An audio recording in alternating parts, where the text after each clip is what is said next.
தாத்தா, செல்வங்களே, என்ன தாத்தா? என்னடா செல்வங்களே? ஏதாவது சொல்லுங்க தாத்தா. என்னடா சொல்லிட்டோம்? தமிழ்நாட்டில் ஒரு புதிய இளவரசர் பிறந்திருக்கிறார். இளையராஜா பிறந்திருக்கிறார். அதற்கு முன்னே பலர் ஆண்டு கொண்டிருந்தார்கள். பல வருடங்களாக ஆண்டு கொண்டிருந்தார்கள். நல்லாட்சி புரிந்து கொண்டிருந்தார்கள்.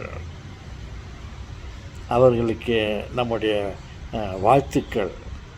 இப்பொழுது ஒரு புதிய அரசு, புதிய ராஜா, இயேசு ராஜா மாதிரி ஒரு புதிய அரசன் பிறந்திருக்கிறார்.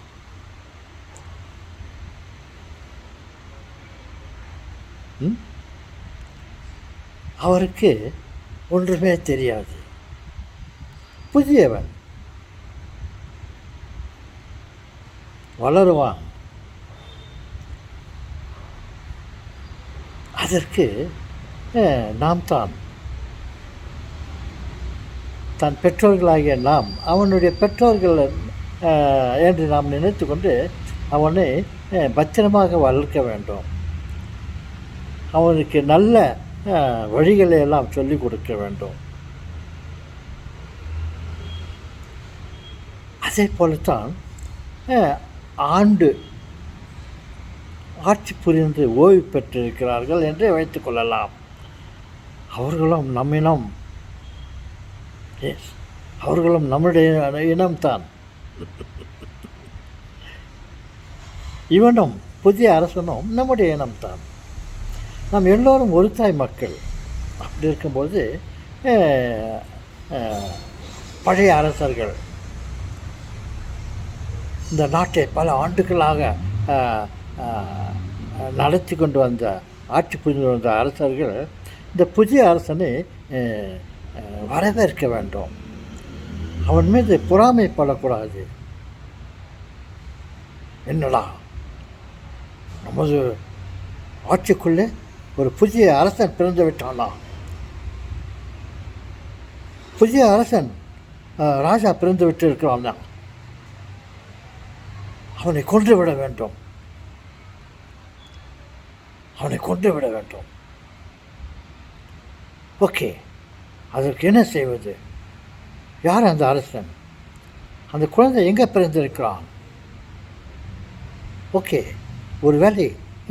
ஒரு வேலை செய்யலாம். இப்போது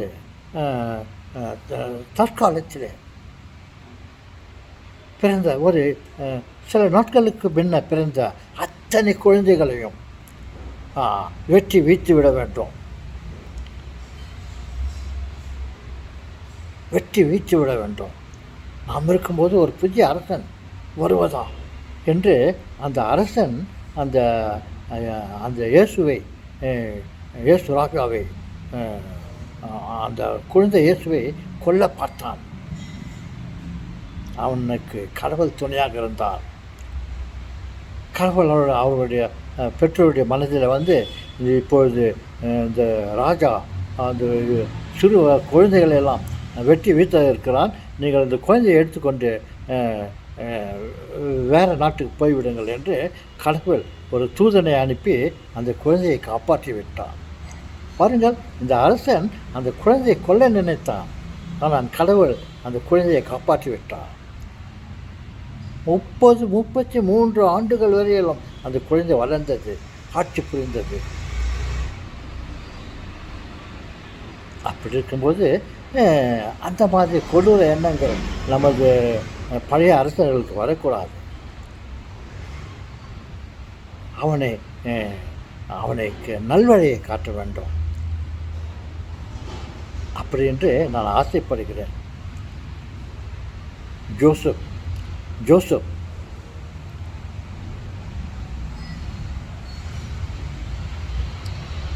ஓகே சொல்வாங்களே, இந்த புதிய வரவை நாம் வரவேற்க வேண்டும். இளையவன், இளையராஜா, இளைய தளபதி மீண்டும் குழந்தையாக பிறந்து ஒரு அரசனாக ஆகிவிட்டான்.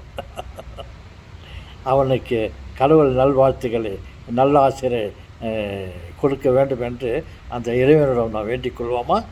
எப்படி அந்த குழந்தை இயேசு பிறந்தார், இந்த நாட்டிலே, இந்த உலகத்திலே ஒரு குழந்தை, ஒரு ராஜா பிறந்திருக்கானாம், அவனை அழைத்து விட வேண்டும் என்று தீய எண்ணம் கொண்டானே அந்த பழைய ராஜா, அவனால் அந்த குழந்தையை கொல்ல முடிந்ததா? கடவுள் காப்பாற்றினார் அல்லவா? அதே போல தான் இவனையும், இந்த இளையராஜாவையும் கடவுள் காப்பாற்ற வேண்டும். அவனுக்கு நல் வழிகளை காட்ட வேண்டும். அவன் நல்ல ஆட்சி புரிய வேண்டும். அவன் ஏதோ ஒரு ஆர்வத்தில் நாம் அரசனாக பிறக்க வேண்டும் என்று முயற்சி செய்து அரசனாகிவிட்டான். ஆனால் அவனுக்கு நிறைய அனுபவங்கள் தேவையாக இருக்கிறது. கடவுள் அவனுக்கு, அந்த இளையராஜாவுக்கு, இளைய தளபதிக்கு நல்ல ஞானத்தை கொடுத்து அவனை பல சம்பன்ஸுகளை அவனோட வைத்து அந்த ராஜாவை காப்பாற்றிக்கொள்ள வைக்க வேண்டும் என்று நாம் ஆசைப்படுவோம். ஓகே, யார் வந்தால் என்ன, யார் ஆட்சி புரிந்தால் என்ன, ராமன் ஆட்சி புரிந்தால் என்ன, ராவணன் ஆட்சி புரிந்தால் என்ன, நமது நாட்டுக்கு நல்ல ஒரு அரசன் ஒரு தேவை. அதே போல தான் அவர்கள் பல ஆண்டுகளாக குடும்பம் அவர்கள் வாரிசு முழுவதும் ஆண்டு கொண்டதார்கள். போதாதா? அவர்களும் ஆளட்டும் என்று பெரிய மனது கொண்டு இந்த இளையராஜாவை அவர்கள் ஆசீர்வதிக்க வேண்டும். அவனுக்கு பக்க துணையாக இருக்க வேண்டும். அவனுக்கு எதிர்கட்சியாக எதிர் சீட்டில் அமர்ந்து கொண்டு 2 பேரும் சேர்ந்து நல்லாட்சி புரியட்டும். அவன் ஏதாவது ஒரு திட்டத்தை தீட்டினால் அதை வரவேறுங்கள். அவனை எதுவும் செய்ய விடாமல் தடை போடாதீர்கள். அது நல்லதல்ல. நம்மை போல் அவனை வந்திருக்கிறான், அவனை ஆளட்டும் சில காண்டுகளுக்கு என்று எதிர்கட்சியாக ஆளும் கட்சியாக எதிர்கட்சியாக இருந்தாலும் அவனுக்கு பக்க பலமாக துணையாக இருக்க வேண்டும். எதிர்கட்சி என்றால் அவன் செய்வதையெல்லாம் குறை சொல்லி கொண்டு அவனை எது ஒன்றும் செய்ய விடாமல் இருக்க வேண்டும் என்பது அர்த்தமல்ல. இவன் நல்லாட்சி புரிவதற்காக சில நல்வழிகளை காட்ட வேண்டும், இவனை பாராட்ட வேண்டும். அந்த ஒரு மனதை கடவுள் இவர்களுக்கும் கொடுக்கட்டும். இவனும் நல்ல ஆட்சி புரிய இறைவன் அவருக்கு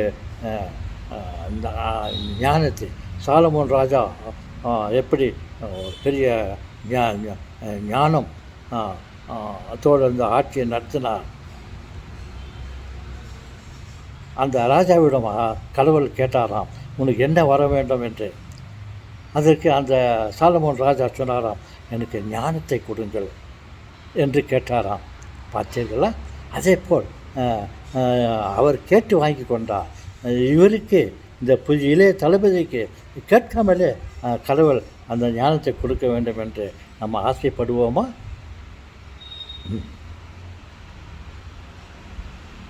ஓகே செல்வங்களே, வாழ்க ஜே என்று நாம் வாழ்த்தி வரவேற்போம். என்ன தாத்தா நீங்கள் ரொம்ப பரிந்துரை பண்ணுறீங்க? என் செல்வங்களே, அவன் நம் பிறந்த உடன்பிறப்பு. ஆமாம்ல தாத்தா, நம்மளாம் ஒரு தாய் மக்கள் இல்லையா தாத்தா? ஆமாம் தாத்தா. அவர் நல்லா இருக்கட்டும், நல்லாட்சி புரியட்டும். பாருங்கள், இளைய இளைஞர்கள் எல்லாம் ஆசைப்பட்டார்கள், நம்மை போன்ற ஒரு இளைஞன் ஆட்சிக்கு வரட்டும் அப்படின்று. பெண் குழந்தைகள், பெண்கள், தாய்மார்கள், பாட்டிமார்கள் இவர்களெல்லாம் ஆசைப்பட்டு இவனை தேர்ந்தெடுத்திருக்கும்போது நாம் சந்தோஷப்பட வேண்டும் இல்லையா?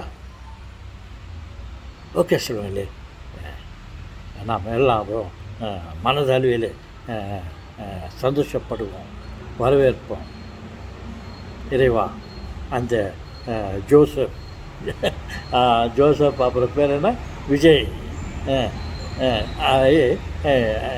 ஆசீர்வதிங்கள் இறைவா என்று எல்லோர் சார்பாகவும் நான் கேட்டுக்கொள்கிறேன். ஓகே செல்வங்களே,